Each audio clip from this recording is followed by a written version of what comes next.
இன்று அவருடைய சத்தம். எழுதியவர் சகோதரர் சகரியா பூனன் அவர்கள்.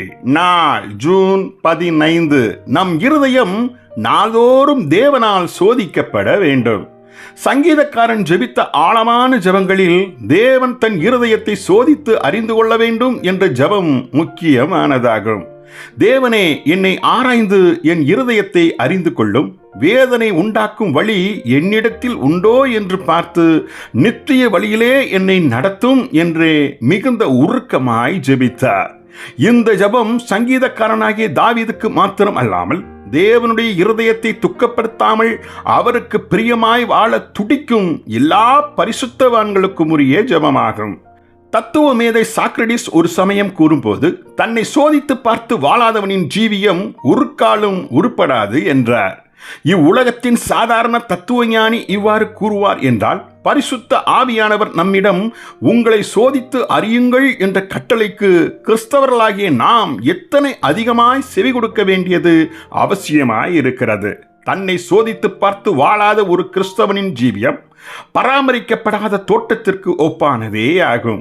உங்கள் தோட்டத்திற்கு நீங்கள் சில வாரங்கள் அல்லது சில மாதங்கள் செல்லாமல் வீட்டிலேயே இருந்து விடுங்கள். பின்பு உங்கள் தோட்டத்திற்கு சென்று பாருங்கள். அங்கே நீங்கள் காண்பது என்ன? ரோஜா மலர்களும் தக்காளி பழங்களும் அல்ல. மாறாக தோட்டத்தின் 4 திசையிலும் களைகள் மண்டி இருப்பதையே காண்பீர்கள். அதுபோலவே தன்னை சோதித்து பார்க்காதவனின் கிறிஸ்தவ ஜீவியம் ஓர் பூட்டிய வீட்டிற்கு ஒப்பானதே ஆகும்.